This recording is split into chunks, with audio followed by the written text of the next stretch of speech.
Guys, it's Lego Hobo 910 here with another Lego video, and I'm showing you a quick progress update on what I have built since the last video. And as you can see, I only had about one layer here when I last left off. I've built up quite a bit, and also currently I don't have anything covering these, but those are eventually going to be used to texture the castle and also maybe stick arrows in it.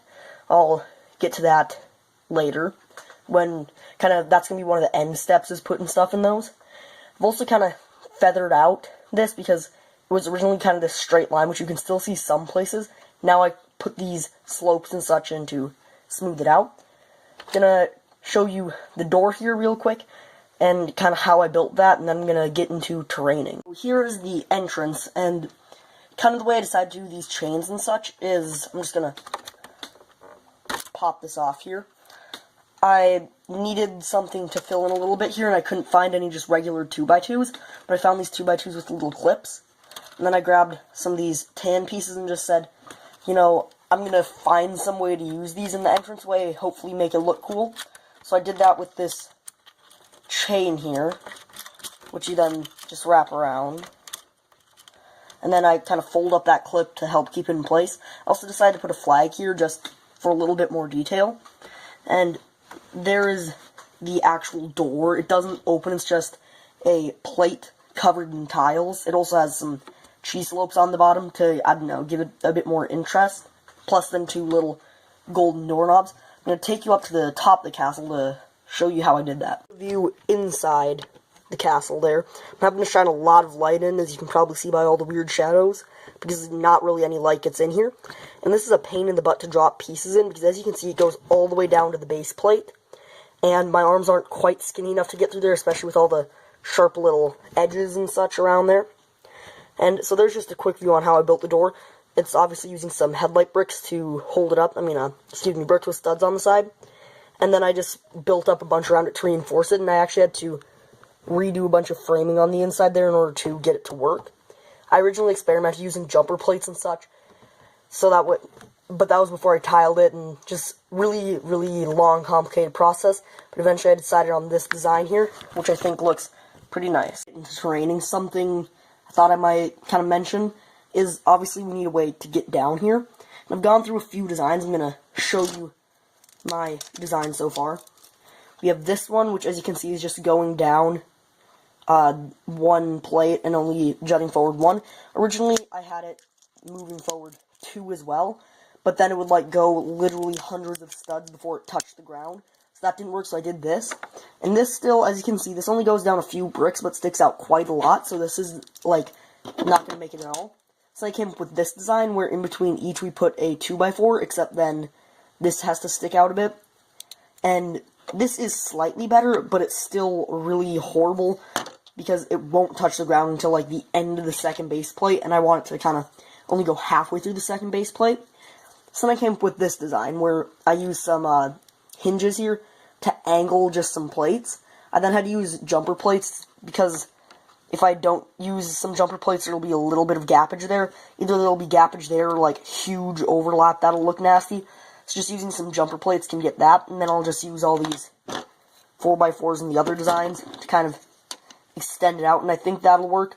It'll go down to maybe, about here when it touches the ground, which I think will be a much better decision. So now I'm going to get into terraining. I might try to time-lapse it. I've never really done a time-lapse before, so I'm not sure if it'll turn out. If there's no time-lapse, probably means I screwed up the time-lapse somehow. So let's get into terraining. Before I attempt time-lapse, I just want to show you kind of all my different pieces here. There's some gray pieces, that's not all of them. I have a bin right next to me here that has a bunch that I'll be digging out of. But then I decided to get out all sorts of green cheese slopes and tiles and plates. And I made sure to go with kind of dark greens, like the olive green especially, because it looks very kind of dry and deserty. Whereas I might use some of the dark green, but I'll try to avoid it as much, as sand green also looks kind of dry and deserty. Then of course I have lots of little tan pieces as well as brown pieces. Found some of these laying around which look kind of like roots and such, which I could somehow stick throughout the mountains. So now I'm going to try to time-lapse. So as you can see, there is no time-lapse. I tried doing a time-lapse, except it didn't work, I don't know. I'll try to figure it out at some point and see if I can get a time-lapse to work. For maybe later in the series I can time-lapse other stuff, but for now, there's no time-lapse. As you can see, I terrained it a lot, and that really increases the look. Now it's not as blocky and just like stripes of color. It kind of all mixes and blends together a bit better. Plus it looks a bit more lively and just looks better in general. So now I'm gonna start building up the top. So it's actually been almost a full day since I recorded the last clip, and I know this probably does not look at all like a full day's work, but that's because obviously, you know, one, I've been doing other things, two, this isn't all I built. As you can see, I finished kind of filling in this area, and then I built the battlements around the front, and then the back of the tower is going to keep going up, except I want it to be removable, so I've kind of covered this with some plates and some tiles so it can be removable. And I'm going to take the camera down here for just a sec so you can see what I built that will go on top here, and then I'm just going to get back to building. So here's what I've built to go on top. And this is going to be, you know, the continuation of the tower. I built a little door. That's why there was kind of the weird stair-looking things leading up to it. Because this is 2 plates thick there, plus the extra one that it's setting on. And I built it too thick. So that way, you know, obviously this wouldn't be very sturdy. I built more on top to just make it a bit more sturdy. Then I started building the walls around. I'm also kind of going to cover the inside in some of these red bricks just to give it a bit more stability. But before I did that, I also kind of wanted to show you this cool piece that I have. I found a piece here, you can see half of it, but if you look there, you can see it looks to be just like, you know, a 2x4 from the outside. You can see that it's actually 2 there. It's a 4x12, I believe. It's a big, thick piece, which I thought was just kind of cool and I wanted to show you. And also, I'm going to kind of have these little alcoves with microfigures in them just to give a bit of architectural interest, you know, just make it look more interesting here instead of just being plain flat wall. I just think that would make it look cooler and also incorporate some of these arches. So now I'm just going to get back to building. Last time recording was Sunday night. It is now late Monday morning, and as you can see, I haven't made much progress, but that's because, you know, I was living my life doing other things. But yeah, I have kind of finished these alcoves. Also filled this in with framing, except the problem I've encountered is I'm kind of running out of light gray pieces. As you can see, there's kind of a pile of them.